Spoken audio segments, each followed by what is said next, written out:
Romains chapitre 6. Que dirons-nous donc? Demeurerions-nous dans le péché afin que la grâce abonde? Loin de là. Nous qui sommes morts au péché, comment vivrions-nous encore dans le péché? Ignorez-vous que nous tous qui avons été baptisés en Jésus-Christ, c'est en sa mort que nous avons été baptisés. Nous avons donc été ensevelis avec lui par le baptême en sa mort, afin que comme Christ est ressuscité des morts par la gloire du Père, de même nous aussi nous marchions en nouveauté de vie.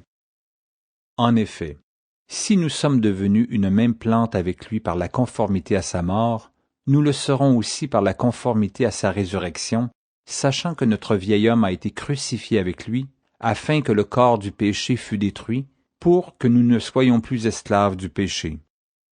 Car celui qui est mort est libre du péché. Or, si nous sommes morts avec Christ, nous croyons que nous vivrons aussi avec lui, sachant que Christ ressuscité des morts ne meurt plus, la mort n'a plus de pouvoir sur lui. Car il est mort, et c'est pour le péché qu'il est mort une fois pour toutes. Il est revenu à la vie, et c'est pour Dieu qu'il vit. Ainsi vous-même, regardez-vous comme morts au péché, et comme vivants pour Dieu en Jésus-Christ. Que le péché ne règne donc point dans votre corps mortel, et n'obéissez pas à ses convoitises. Ne livrez pas vos membres au péché comme des instruments d'iniquité, mais donnez-vous vous-même à Dieu comme étant vivants de mort que vous étiez, et offrez à Dieu vos membres comme des instruments de justice. Car le péché n'aura point de pouvoir sur vous, puisque vous êtes non sous la loi, mais sous la grâce. Quoi donc? Pécherions-nous parce que nous sommes non sous la loi, mais sous la grâce? Loin de là. Ne savez-vous pas qu'en vous livrant à quelqu'un comme esclave pour lui obéir, vous êtes esclave de celui à qui vous obéissez, soit du péché qui conduit à la mort, soit de l'obéissance qui conduit à la justice.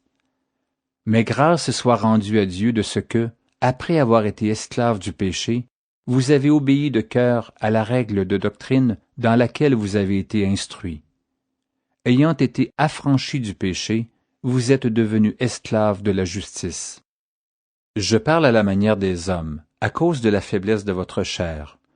De même donc que vous avez livré vos membres comme esclaves à l'impureté et à l'iniquité, pour arriver à l'iniquité, ainsi maintenant, livrez vos membres comme esclaves à la justice, pour arriver à la sainteté. Car lorsque vous étiez esclaves du péché, vous étiez libres à l'égard de la justice.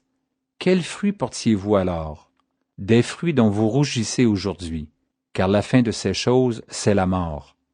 Mais maintenant, étant affranchis du péché et devenus esclaves de Dieu, vous avez pour fruit la sainteté et pour fin la vie éternelle.